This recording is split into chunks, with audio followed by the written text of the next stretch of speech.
니느웨를 향한 하나님의 말씀이 요나에게 임했지만 그는 도망쳤지요. 하나님의 말씀을 이해할 수도 없었지만 굳이 니느웨를 향한 하나님의 말씀을 전하고 싶은 생각도 없었습니다. 요나는 하나님의 뜻에 대해 조금이라도 더 고민하거나 하나님에게 더 깊게 물으려고 하는 그런 생각마저도 없었습니다. 그는 단지 자기 생각에 갇혀 하나님의 뜻을 받아들일 수 없으니 그가 할 수 있는 것이라곤 하나님으로부터 멀리 달아나는 것이었습니다. 자, 그러면 그가 하나님의 뜻에 순종할 수 없어 도망친다고 하나님을 피할 수 있었을까요? 우리는 그렇지 않다는 걸 이미 알고 있습니다. 요나는 하나님을 피해 달아나고 있지만 하나님은 그를 보내줄 마음이 없으십니다. 하나님을 피해 도망하는 요나를 버리고 다른 사람을 선지자로 선택할 생각도, 요나 때문에 뜻을 포기하거나 변경할 생각도 추워도 없습니다.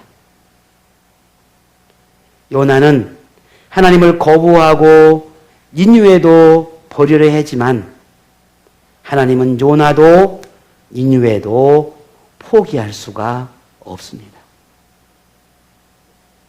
하나님은 불순종한 요나, 자기 생각과 고집과 아집과 교만으로 가득한 요나이지만 그를 통해 뜻을 이루고 싶어하는 그런 간절한 마음을 오늘 본문에 드러나고 있습니다. 그 이야기가 오늘 4절부터 시작하죠. 우리 조금 읽었지만 한 번 더 우리 4절 같이 한번 읽겠습니다. 4절입니다. 시작.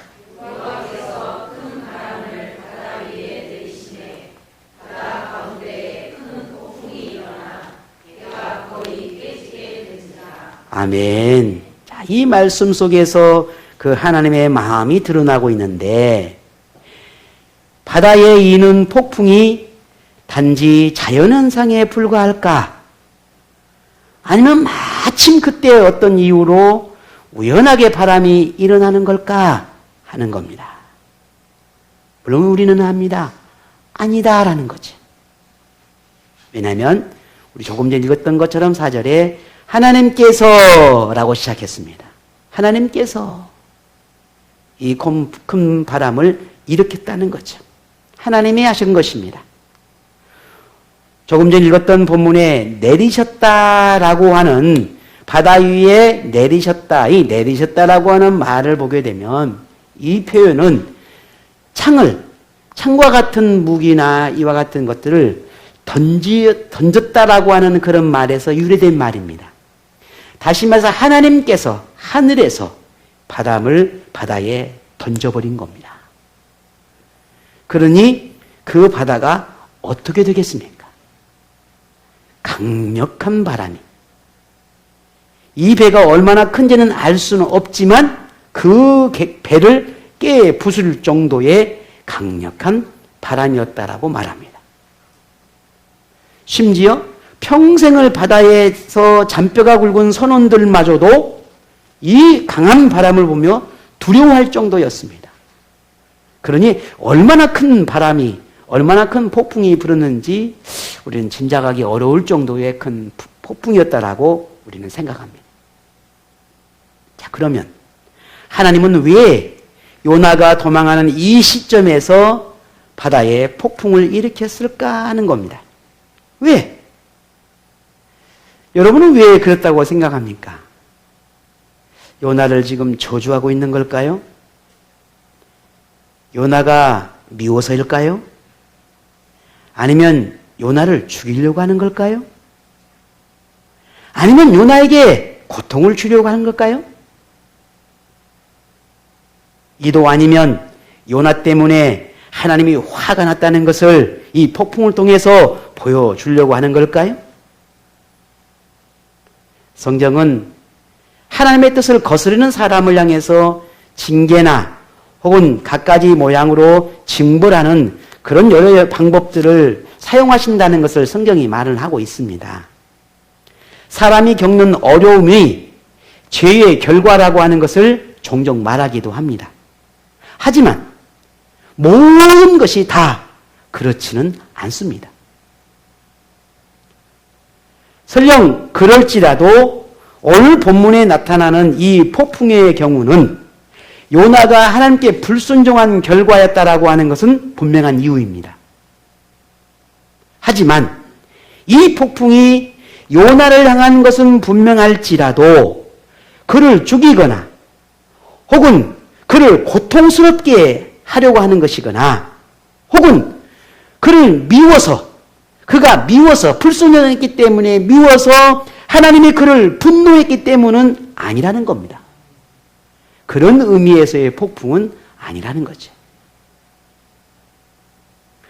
우리도 생각지도 않았던 그런 시련이나 어려움을 만나면 하나님에게 죄를 지었나? 내가 뭔가 큰 잘못했나? 그래서 하나님이 나에게 이렇게 벌하신 건가? 하나님이 나를 지금 책망하고 있는 건가? 나를 때리고 있는 건가? 나에게 심판하고 있는 건가? 같은 그런 온갖 생각들에 빠지게 되는 경우들이 있지요. 요나에게 그랬듯 우리에게도 갑작스러운 그런 어려움을 허락할 수 있다는 것을 우리는 알아야 합니다. 그 시련이나 문제가 생기면 우리는 그런 상황들을 그냥 가볍게 여겨서 지나가는 것이 아니라 우리는 깊게 생각하고 고민해 봐야 하는 그런 태도가 우리에게 있어야 합니다. 그러나 그 모든 상황에는 하나님을 향한 하나님이 우리를 향한 그런 하나님의 심판이다 라고 하는 그런 단정적인 생각이기보다는 오히려 하나님이 우리에게 그 은혜를, 우리를 향한 하나님의 그 은혜를 새롭게 이해하고 영적인 유익을 주시기 위한 하나님의 방법이라고 하는 것을 우리는 깨달아야 합니다. 이게 더 중요합니다. 우리가 만나는 어려움은 그 어려움 속에서 죄의 지배로부터 벗어나야 한다라고 하는 것을 우리가 더 깊게 깨닫게 하기 위해서 이와 같은 상황들이 있다는 겁니다.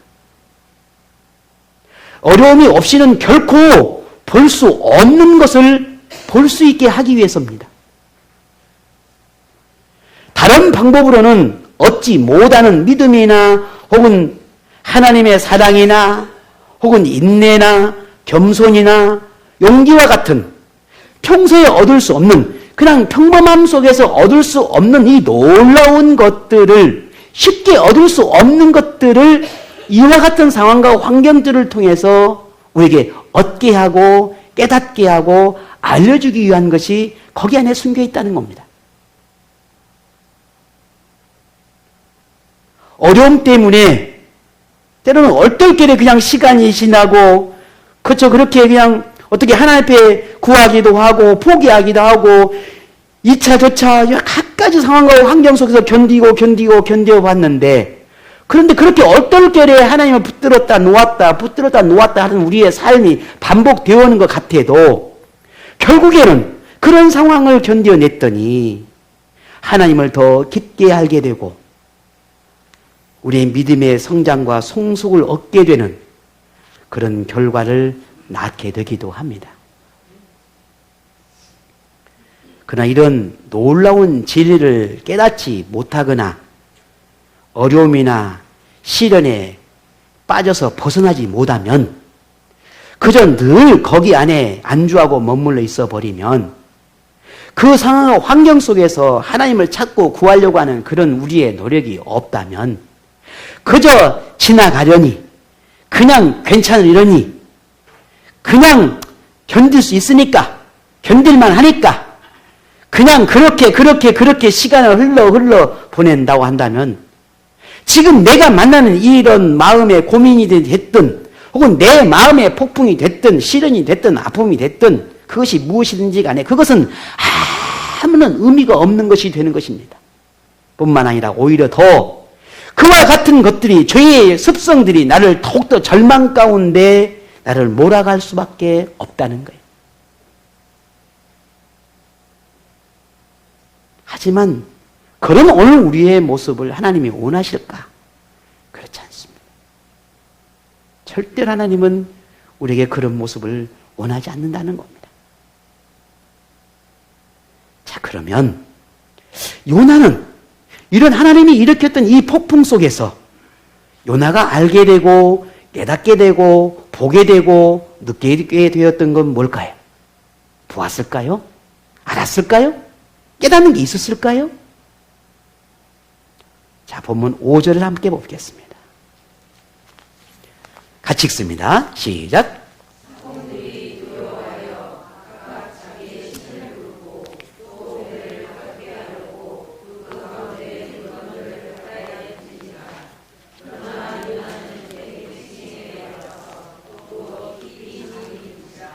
아멘.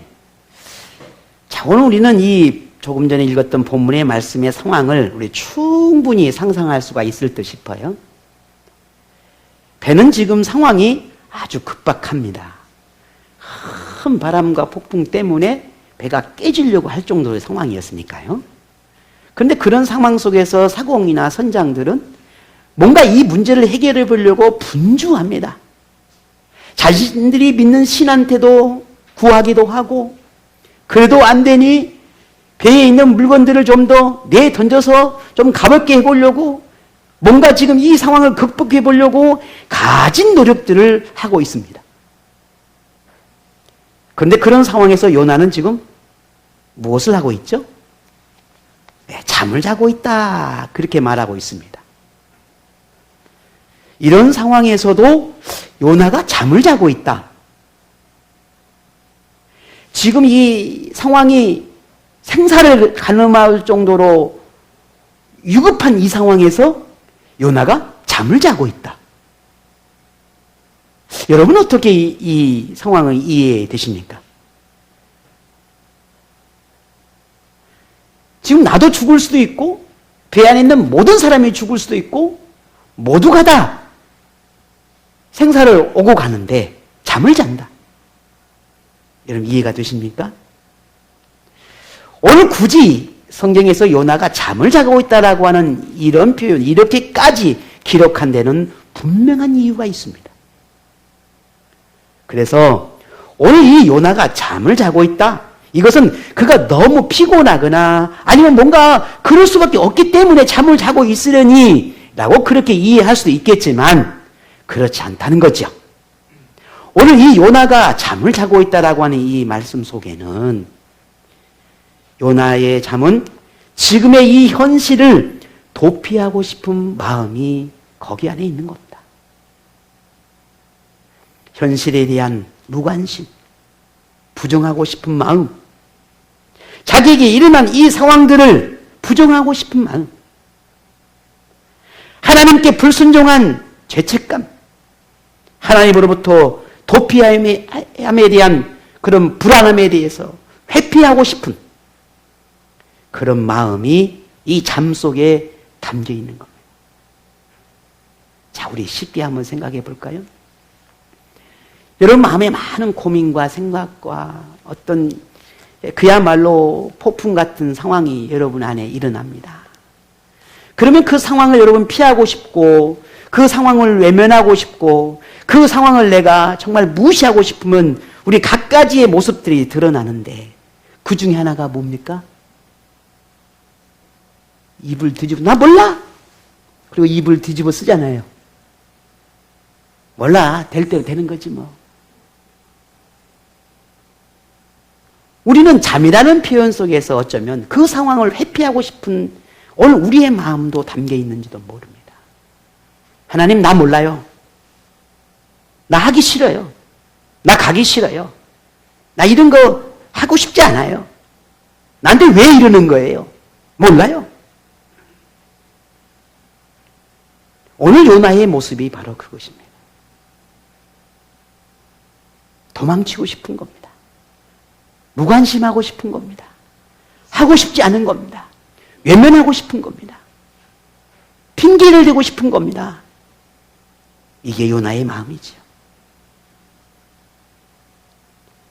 이렇게 잠을 통해서 요나는 현실에서 벗어나려고 하고 있습니다. 요나에게 폭풍의 상황은 단지 거센 비바람에 불과할 뿐이었습니다. 바람이 불고 있지 뭐. 부는 거지. 그게 뭐 대수롭다고. 저 선원들은 뭘 저렇게 호들갑스럽게 저렇게 저 날릴까? 왜 그럴까? 그냥 그러는 거지. 뭐 때문에? 지금 요나의 심적인 상태가, 그의 생각이 이와 같은 겁니다. 그러니 사공들처럼 상황을 극복해 보려고 하는 어떤 노력도 본문에 보이지 않습니다.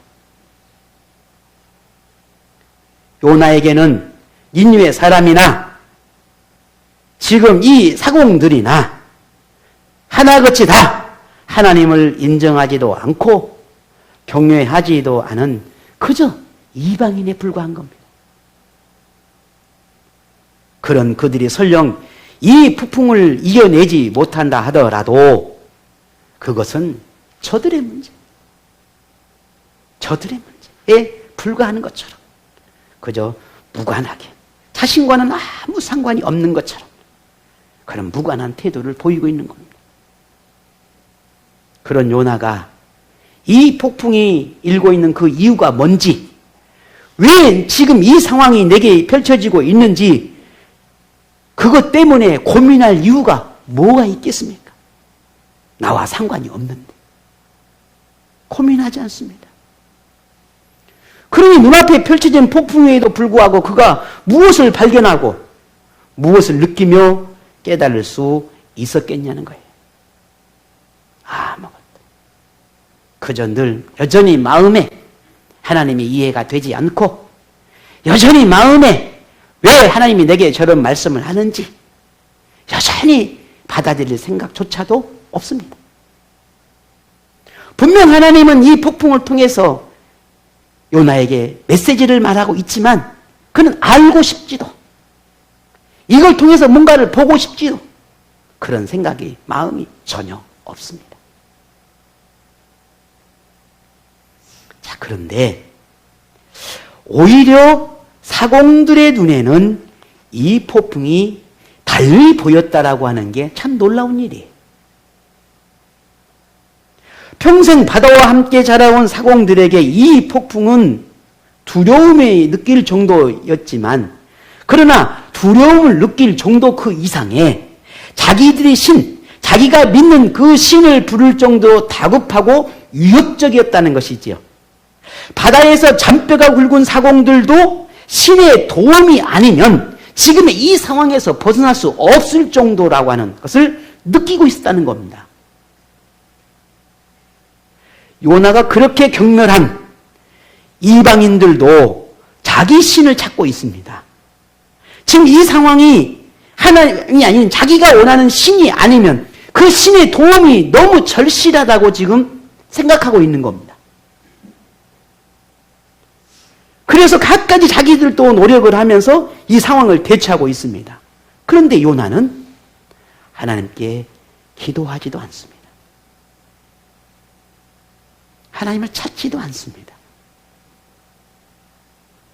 이 폭풍이 사공들이나 선장은 우연한 폭풍이 아니라고 생각하고 있지만 요나는 이 폭풍이 하나님이 일으킬 것이라고는, 아니 그것마저도 아예 생각하지도 못하고 있을 뿐더러 더욱이나 이 폭풍이 자기 때문이라고 하는 생각조차도 아예 하지 않고 있다는 거죠.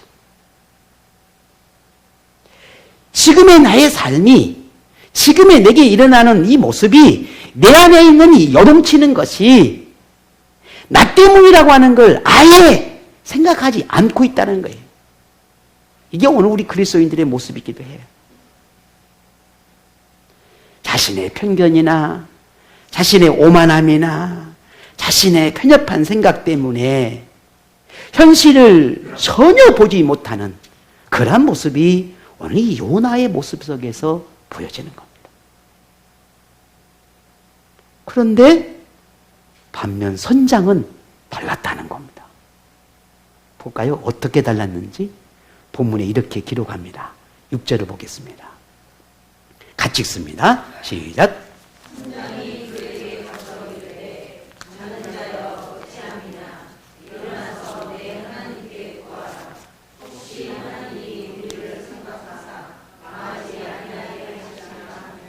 아멘.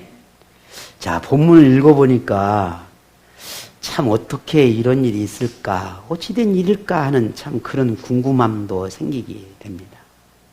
하나님이 요나를 선지자로 불러서 이방인에게 하나님을 전하고라고 하셨는데 오늘 이 6절의 말씀을 보니 거꾸로 이방인이 선지자인이 요나에게 하나님을 전하고 있는 격이 된 겁니다. 무슨 말입니까? 선장이 요나에게 이렇게 말하는 거죠. 야, 너 하나님 앞에 좀 기도 좀 해봐라. 너 하나님 앞에 좀 구해라. 혹시 아냐? 네가 믿는 하나님이 지금 이 상황을 좀 극복할 수 있게 도와줄란지, 네가 알고 있는 네 하나님이 지금 우리를 도와줄 수 있을지 어찌 아냐? 그럼 네 하나님께 좀 구해달라고 좀 해라. 이 말이잖아요. 자, 그러면 요나가 기도합니까? 안 합니다. 그런데 이 놀라운 이 말 속에 이 선장의 말은요, 하나님이 요나를 불러서 그에게 사명을 줄 때와 똑같은 말이었습니다. 요나야, 너 일어나서 저 니느웨로 가서 내 말을, 내가 얼마나 악한지, 그 악함이 하나님께 닿을 정도였으니 그 악함을 저 니느웨 사람들에게 가서 좀 알려줘라. 야, 누가 아냐? 네가 전하는 그 말을 듣고 저 악한 사람들이 하나님께 돌아올지, 저들이 회개하고 하나님을 경외할지. 아니야. 너 그러니 가서 그 악함을 회개하고 돌아서라고 좀 말해줘라. 그 말이 요나는 도저히 받아들일 수가 없었던 거죠.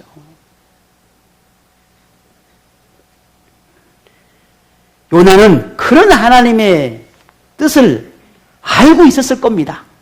지난 본문에처럼 그렇게 조금 전에 말씀드린 그렇게 구체적으로 그렇게 말씀을 하시지는 않았지만 왜 하나님이 요나를 니느웨에 가서 그들에게 악함을 말하고 했는지 그 이유를 알고 있을 거란 말입니다. 하나님의 본뜻이 그 마음이 무엇인지를 알 수 있었기 때문에 그것을 받아들일 수가 없었던 겁니다.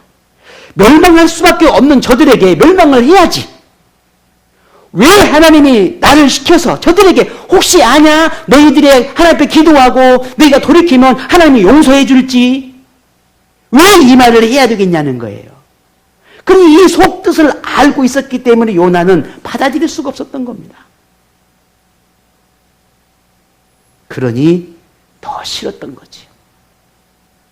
참 우리가 하나님의 말씀의 의도가 뜻이 뭔지를 분명히 알아요.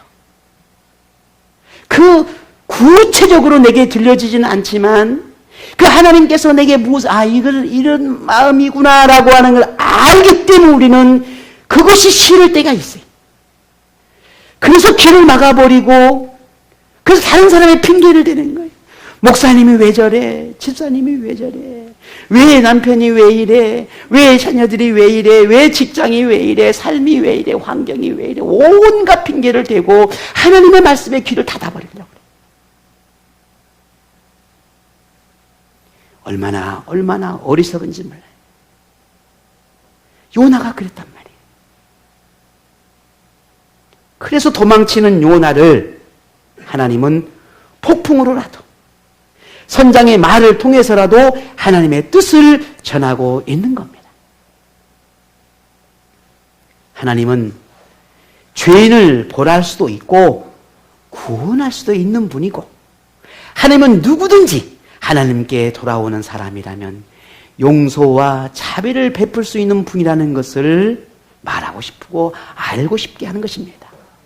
하나님을 찾는 사람에게는 누구든지 멸망하지 않을 것이라는 것을 이 자연과 사람의 말을 통해서 이 요나에게 깨닫게 하고 있는 것입니다. 여러분, 목사의 말을 듣고 하나님의 전한 메시지를 전하는 하나님의 종의 말을 듣고 여러분이 어떻게 그 말씀이 들려지고 깨달아지십니까? 만일 여러분이 한낱 목사의 의도된 말로 들린다면 여러분 죽습니다. 하지만 하나님이 나를 향한 말씀이라고 여러분이 듣는다면 여러분 살 수 있습니다. 하나님이 나를 향한 말씀이라고 듣는다면 우리의 영혼은 살지만 하지만 목사의 숨은 뜻이 담겨 있다고 그 말씀을 들으면 우리 영혼은 죽습니다. 목사는 그렇게 말씀을 전하지 않습니다. 요나처럼 하나님뿐만 아니라 하나님을 인정하지 않는 사람의 마음도 이렇게 답답하게 할 만큼의 방황하는 그리스도인들이 의외로 많습니다. 하나님을 찾아야 할 만큼의 순간에도 인간적인 생각과 아집과 교만에 빠져서 헤어나지 못하는 사람들을 볼 때 세상의 사람들도 그들을 불쌍히 여길 정도에 안타까워 여길 정도에 오늘 요나와 선장처럼 말이죠. 만약 그런 그리스도인을 바라보는 세상 사람들은 뭐라고 말할까? 저는 그런 생각을 해보게 됩니다. 자, 너 하나님이 믿는다고 안 했어? 너 교회 다닌다며. 너 네 교회 집사라며. 야, 네 교회 목사라며. 너 기도해봐. 네가 믿는 하나님 앞에 부탁해봐. 너 하나님 믿는다고 했잖아. 나는 믿지 않지만 너는 교회 다니잖아.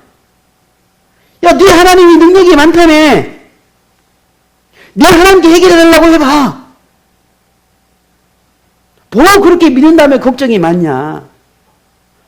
너 하나님께 믿는다면 뭐 그렇게 불행하게 생각하고 불행하다고 생각하고 불행하다고 말하냐?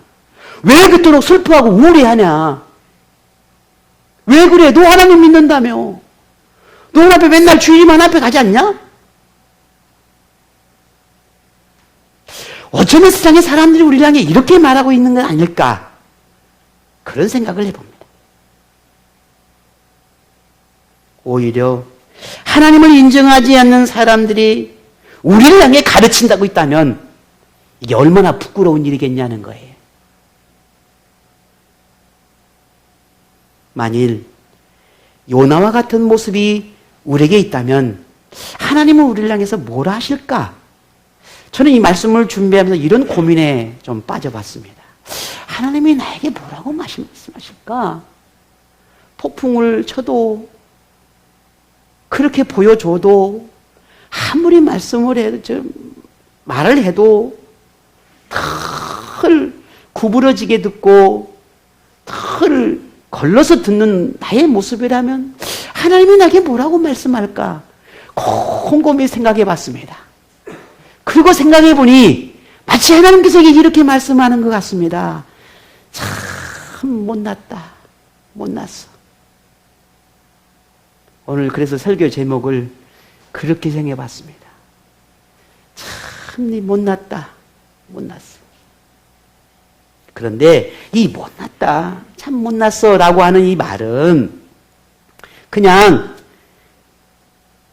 우리에게 꾸짖거나 하는 게 아니라 다른 의미라고 저는 생각을 합니다. 야, 너 그러니 내 말이 그렇게 싫냐? 진짜 너는 못났다. 그렇게 순종하기가 힘드냐? 그렇게 나와 함께하는 삶이 그렇게 어렵냐? 참 네 못났다. 내 진심을, 내 마음을 그렇게 모르겠냐? 내가 왜 이렇게까지 너에게 신을 주면서까지 너를 이렇게 하는 이유를, 그 이유를 정말 네가 모르겠냐? 정말 못났다. 너는 정말 못났어. 물론 이것은 저를 향한 말씀이라고 그렇게 생각을 합니다. 어쩌면 우리에게도 저와 같다면 우리에게도 그런 말씀을 하지 않을까 싶어요. 만일 이렇게 말씀하신다면 이 말씀은 하나님이 우리에게 무능하다고 꾸짖는 것이 아니라 오히려 우리에게 가엽게 여기는 말씀이 아닐까 싶습니다. 우리를 얼마나 가엽게 여기시면, 우리가 얼마나 가여우시면. 여러분 그러잖아요. 우리 부모들도 우리 아이들이 너무 정말 어떻게 아무리 어떤 말로 하고 어떻게 권면하고 어떻게 타이르고 뭘 보상을 하고 수없는 많은 그런 방법들로 우리 아이들을 이렇게 권면하고 이끌어도 그 모든 걸 무시하면 항상 어떻게 합니까? 아이고 이 못난 놈아, 아이고 정말 왜 이렇게 니 못났냐? 이 말은 뭡니까? 꾸짖는 것입니까? 저는 아니라고 생각합니다. 주님도 우리에게 우리가 얼마나 가여우면, 우리가 얼마나 불쌍히 여기시면 하나님이 이러실까 싶습니다. 수많은 사람 중에 특별한 은혜를 베풀어 세상에서 불러내어서 자녀 삼아 주셨는데도 그 놀랍고 그 깊은 은혜를 자꾸만 잊어버리는 어리석음을 보며 우리를 불쌍히 여기는 그런 하나님의 마음의 표현이 아닐까 싶습니다. 구제불능이고 희망이 없다라고 지적하는 것이 아니라 하나님에게 다시 마음을 열어서 달라는, 하나님을 향한 그 마음을 다시 열으라는 그런 하나님의 간절함이 담겨있는 말은 아닐까 싶습니다.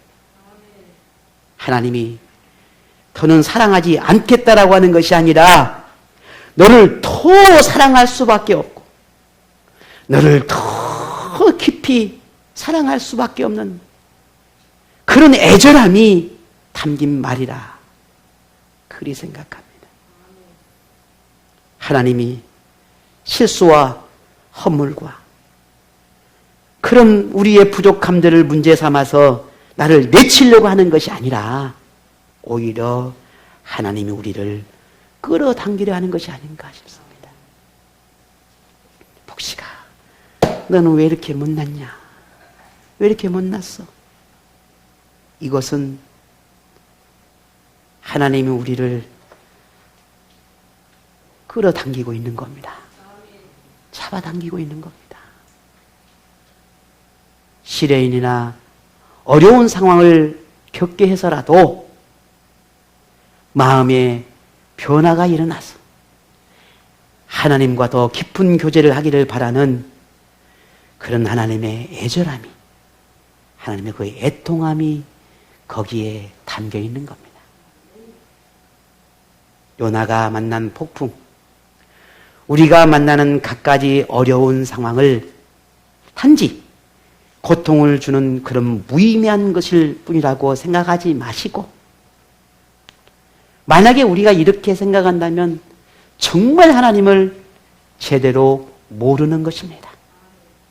마음의 폭풍이든 폭풍 같은 상황이든 거기에는 하나님의 뜻이 있고 섭리가 있습니다. 지금 여러분의 마음, 영혼의 상태는 어떻습니까? 여러분이 사랑하는 가정과 하나님이 주신 여러분의 직장의 환경과 직장과 삶의 모든 환경은 여러분은 어떻습니까? 만일 조금이라도 여러분이 하나님의 손길이 필요하다고 느낀다면, 하나님의 도움이 필요하다고 느낀다면, 하나님이 일하시기를 원한다면 여러분 일어나셔서 하나님께 구하십시오. 입을 뒤집어 쓰지 마시고 피하라 하지 말고 벌떡 일어나서 하나님께 구하십시오.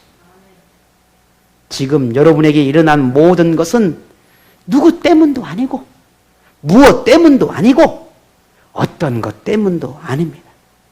바로 여러분, 우리 자신 때문입니다. 회피하고 도망치고 핑계하고 외면하려고 그렇게 해서 다른 걸 찾으려 하지 말고 하나님을 찾으시기를 바랍니다. 여러분에게 일어난 모든 폭풍은 여러분을 부르는 하나님의 음성입니다. 하나님이 여러분과 함께하고 싶어하는, 그래서 요동치는 하나님의 심장 소리입니다. 이걸 잊지 않기를 바랍니다. 눈을 크게 뜨고 주위를 살펴보십시오. 마음을 활짝 열고 느끼려 해보십시오.